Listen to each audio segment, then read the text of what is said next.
تو اب محدثین نے اس کو نام کیا دے دیا؟ تراویح، فقہا اور محدثین نے. تو اس کی وجہ محدثین بیان کرتے ہیں کہ تراویح کا نام اس لیے دیا گیا کہ ہر 4 رکعتوں کے بعد تھوڑا ریسٹ کیا جا رہا ہے.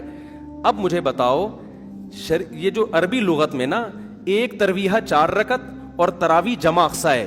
عربی میں جمع کے لیے کم سے کم 3 فرد ہونا ضروری ہے. جیسے رجل ایک آدمی، بھائی چل رہی ہے ریکارڈنگ، رجل ایک آدمی، رجلانی 2 آدمی، رجال 2 سے زیادہ. تو تراویح 2 ترویحوں سے زیادہ، 2 ترویحیں بنتے ہیں 8 رکعتیں اور تراویح بنتی 8 سے زیادہ. کتنی زیادہ یہ اس میں سب آ سکتا ہے. تو 8 رکعتوں پہ تو تراویح کا لفظ فٹ ہی نہیں بیٹھتا. تو محدثین اس کو تراویح کیسے کہیں گے اور تراویح کے باب کیوں باندھیں گے؟ اس زمانے میں اگر 8 رکعتیں ہو رہی ہوتی محدثین کے دور میں تو اس کو ترویحتین کہتے نا، وہ تراویح سے تعبیر نہ کرتے. سمجھتے ہو کہ نہیں سمجھتے؟ اور تراویح ہے بھی جمع اقصا. جمع اقصا کا مطلب عربی میں 2 قسم کی جمع ہوتی ہے، ایک جمع قلت اور ایک جمع کثرت. افعل، افعال، فعلت، افعلت، یہ 4 وزن جمع قلت کے ہیں 3 سے لے کے 9 تک. اور جمع اقصا کہتے ہیں جیسے مساجد، یہ جمع اقصا ہے، بہت ساری مسجدیں اور بہت سارے سے ملتے جلتے الفاظ ہیں، مفاعل یا فعائل کے وزن پر. تو تراویح بھی یہ فعائل، تفاعل اس طرح کا وزن بنتا ہے. یعنی جمع اقصا کا مطلب ہوتا ہے جس میں جو فعائل کا وزن بن رہا ہو، فواعل کا وزن بن رہا ہو. اب یہ صرف کی باتیں نا ہر آدمی کو کھوپڑی میں نہیں آئیں گی. آج کل کے جو اسکالرز آ رہے ہیں ان کو تو ویسے ہی کھوپڑی میں نہیں آئیں گی کیونکہ ان کو صرف نحو کا الف بے بھی نہیں پتا ہے، عربی گرامر جانتے ہی نہیں ہے، اردو کتابیں پڑھ پڑھ کے پھینک رہے ہوتے ہیں بیٹھ کے. تو تراویح ترویحہ کی جمع اقصا ہے. ترویحہ تفعیلہ اور تراویح تفاعیل. تو تفاعیل کا وزن جمع اقصا کا وزن ہے. یہ جمع کثرت پہ دلالت کرتا ہے. محدثین نے صدیوں پہلے اس نماز کو تراویح کہا، جس سے پتہ چل رہا ہے ایک ترویحہ نہیں ہے، 2 ترویحیں نہیں ہیں، 3 بھی نہیں ہیں، 3 سے زیادہ ہیں، کثیر ترویحیں ہیں. کثیر ترویحیں ہیں. جب کثیر ترویحیں ہیں تو وہ 8 اور 12 رکعتیں بھی نہیں ہیں، زیادہ ہیں وہ. تو جو حضرات اپنی مسجدوں میں 8 رکعت تراویح پڑھتے ہیں تو بھائی آپ اس کو تراویح کی نماز ہی نہ بولو، ترویحتین بولو. اچھا انہوں نے بھی یہ کام کرنا شروع کر دیا، اب اس کو تراویح بولنا چھوڑ کے صلاۃ اللیل بولنا شروع کر دیا ہے کہ ہم صلاۃ اللیل بولیں گے، تراویح بولیں گے ہی نہیں اس کو. یہ آپ ایک اور مصیبت میں پھنس جاؤ گے. آپ ایک ٹینشن سے تو بچنا چاہ رہے ہو لیکن آپ ایک دوسری ٹینشن میں پھنس جاؤ گے. وہ ٹینشن یہ ہے کہ محدثین کے دور میں یہ صلاۃ اللیل ہے تو صلاۃ اللیل ہی، وتر بھی صلاۃ اللیل ہے، تہجد بھی، ہر نماز جو رات کو پڑھی جائے وہ صلاۃ اللیل ہے. لیکن محدثین نے، یہ میں نے نہیں، ٹھیک ہے نا، محدثین اور فقہا نے اس کو الگ نام اس لیے دیا تھا یہ بتانے کے لیے کہ یہ صلاۃ اللیل عام صلاۃ اللیل جیسی نہیں ہے، اس کے کچھ احکام دوسری نمازوں سے ڈفرینٹ ہیں. اس میں بڑی جماعت ہوگی، ایک امام کے پیچھے لوگ پڑھیں گے اور عشاء کے بعد پڑھی جائے گی یہ. جبکہ صلاۃ اللیل کب پڑھی جاتی ہے؟ جو تہجد جس کو آپ صلاۃ اللیل، وہ رات کے آخری حصے میں. تو تراویح آپ کو رات کے آخری حصے میں پڑھنی چاہیے. پھر اس میں آپ بڑی جماعت قائم نہ کریں کیونکہ رسول اللہ صلی اللہ علیہ وسلم نے جو 3 دن رمضان میں جو نماز پڑھی ہے وہ 3 دن کے بعد آپ نے ترک کر دی تھی. تو جو نماز آپ نے ترک کی ہے وہ آپ کنٹینیو کیوں پڑھ رہے ہو رمضان میں؟ بھائی کیا دلیل ہے آپ کے پاس؟ آپ کہتے ہو حضرت عمر نے شروع کی ہے، تو حضرت عمر نے جو شروع کی ہے اس کو محدثین نے تراویح کہا ہے. صلاۃ اللیل تو ہے وہ، لیکن اس کو الگ سے بھی ایک نام دیا ہے. اور تراویح کا لفظ 8 رکعتوں پہ صادق نہیں آتا. اس کا مطلب حضرت عمر نے 8 پڑھی نہیں تھی، 8 سے زیادہ پڑھی ہیں. اور پھر پوری روئے زمین پہ جو پڑھی گئی ہیں، ان تمام باتوں کا کسی کے پاس کوئی جواب نہیں ہے.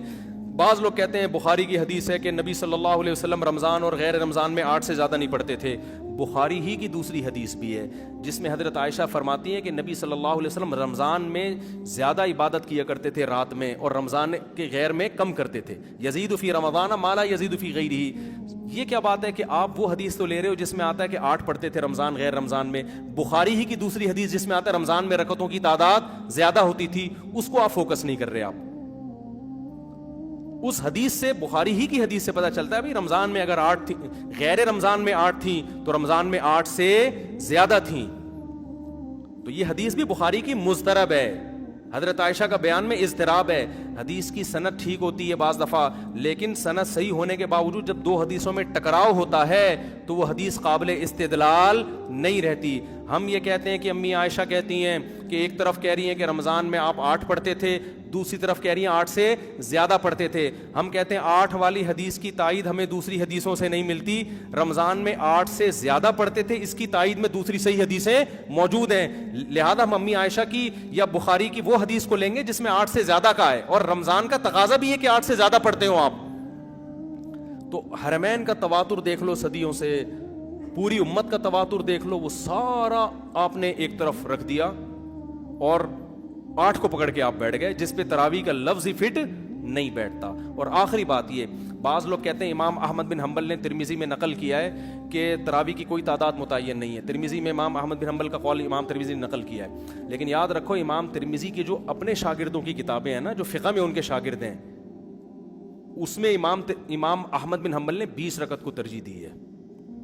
لہذا کوئی اس حوالے سے آپ کو دھوکہ نہ دے. ترمذی کا حوالہ پیش کیا جاتا ہے کہ امام احمد کہتے ہیں اس بارے میں کچھ بھی منقول نہیں ہے، کوئی یعنی مختلف تعداد منقول ہے.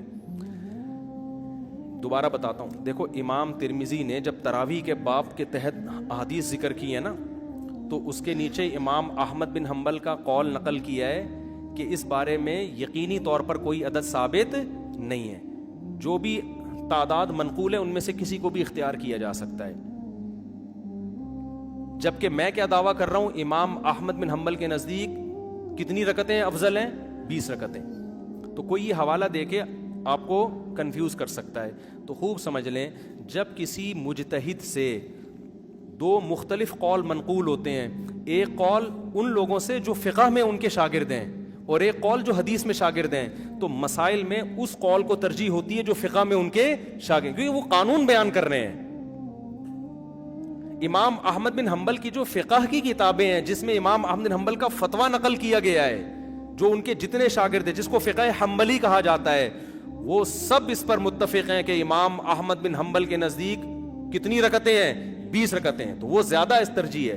دوسری بات یہ کہ امام ترمذی نے جو امام احمد بن حنبل کا قول نقل کیا کہ ان کی نظر میں کوئی تعداد متعین نہیں ہے، اس سے بھی 8 پھر بھی مراد نہیں ہے، کیونکہ امام ترمذی نے جو روایت پیش کی 16 رکعتوں والی، 20 رکعتوں والی اور 20 سے بھی زیادہ رکعتوں والی، تو وہ ان میں ترجیح دے رہے ہیں کہ یہ سب ثابت ہے. 8 کی امام ترمذی نے کوئی حدیث نقل کی نہیں ہے، تو 8 تو پھر بھی امام احمد بن حنبل کے 8 کا تو امام احمد بن حنبل تذکرہ ہی نہیں کر رہے ہیں. نہیں آ رہی بات میرا خیال ہے. تو یہ ایک خالصتاً علمی ٹاپک ہے. میرا اس پر ایک آڈیو بیان موجود ہے تراویح، پوری سندیں پڑھ کے میں نے اس کی تحقیق کی ہے. اور یہ بھی یاد رکھو، آج کل بعض اسکالرز گڑبڑ یہ کرتے ہیں، یہ بہت ہو رہا ہے یوٹیوب پہ، یہ منجن بہت بک رہا ہے. ایک حدیث ہوگی، بیان کرنے والا بھی صحابی ایک، اس سے بھی نقل کرنے والا ایک، وہ حدیث مختلف کتابوں میں ہے.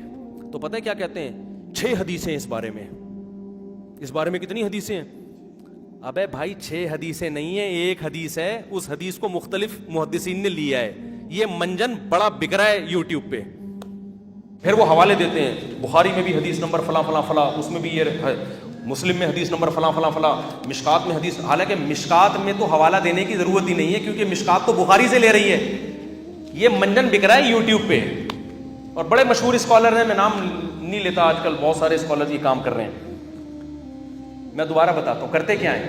جو اپنے مسلک کی تائید میں جب حدیث پیش کریں گے نا، حدیث صرف ایک ہوگی اور اس کے مخالف درجنوں حدیثیں ہوں گی. لیکن وہ منجن کیسے بکے گا؟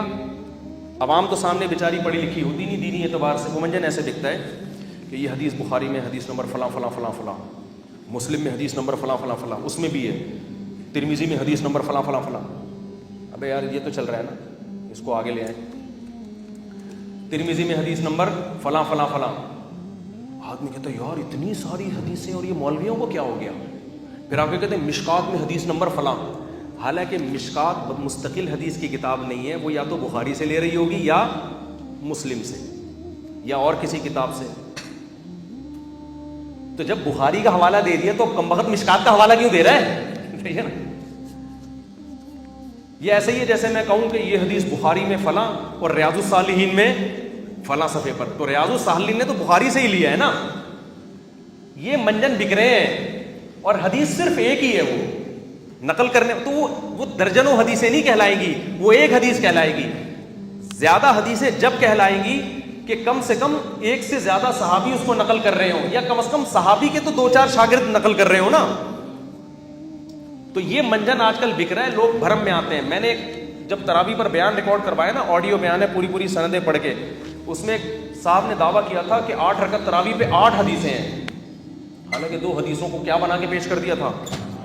ایک بخاری والی حدیث جس میں آتا ہے کہ نبی رمضان غیر رمضان میں 8 پڑھتے تھے, جس کا تراویح سے تعلق ہی نہیں ہے. دوسری حدیث حضرت عمر سے, وہ بھی ایک ہی حدیث تھی, اس کو گھما کے کتنے 7 حدیثیں بنا کے پیش کی ہے. تو یہ منجن مارکیٹ میں بک رہے ہیں, ملتے جلتے ناموں سے دھوکہ نہ کھائیں. دیکھو دین قرآن و سنت کا نام ہے, اور قرآن و سنت کی وہ فہم جو ائمہ اربعہ نے جس کو سمجھا نا, اسلاف نے جس کو سمجھا, وہ فہم کو آج کے اسکالرز پہ آپ ترجیح دو, چاہے وہ سعودیہ کا اسکالر ہو, چاہے وہ دبئی کا ہو, چاہے وہ پاکستان کا ہو. آج کے اسکالرز پہ اعتماد نہیں کیا جا سکتا. لوگ کہتے ہیں مکہ کے اسکالر نے فتویٰ دیا ہے. بھائی مکہ کے اسکالر میں بھی دونوں طرح کے لوگ ہیں, وہاں بھی ایسے لوگ بھی ہیں جو مضبوط علم والے لوگ ہیں, اور ایسے لوگ بھی ہیں جو سرکاری ٹائپ کے ہیں, گورنمنٹ جو کہہ رہی ہے وہ فتویٰ دے رہے ہیں. ابھی تو وہاں تو خلا اتنا آسان ہو گیا سعودی عرب میں, لیکن اس پہ بھی آپ کو فتویٰ مل جائے گا کہ وہ صحیح ہے. تو تحقیق کہاں ہو رہی ہے؟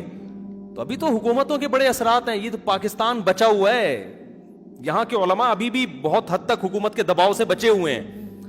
لہذا یہاں غلط اسکالر بھی بھرپور ملیں گے, صحیح اسکالر بھی بھرپور ملیں گے.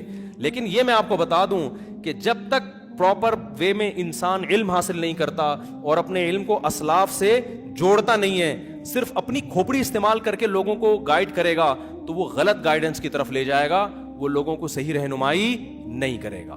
یہ بڑا مسئلہ ہے آج کل. تو آپ اپنے علم کو اسلاف سے جوڑیں اور دیکھیں ماضی کے فقہا کیا کہتے تھے. ان میں غلطی کا امکان کم ہے, آج کل لوگوں میں غلطی کا امکان زیادہ ہے, کیونکہ علم اٹھ رہا ہے, علم پھیل نہیں رہا. حدیث میں آتا ہے قرب قیامت میں علم اٹھے گا. ظاہر ہے اس سے سائنس اور ٹیکنالوجی کا علم مراد نہیں ہے, وہ تو پھیل رہا ہے, اس سے دین کا علم مراد ہے. اور اسکالرز آ کے آج کیا بات کرتے ہیں, آج جو نالج لوگوں کے پاس ہے وہ پہلے نہیں تھی. بھائی آپ تو حدیث کے خلاف بات کر رہے ہو. حدیث سے پتہ چلتا ہے کہ آج نالج کم ہو رہی ہے, پہلے دین کی نالج زیادہ تھی. بہت ہو گیا میرے بھائی یار.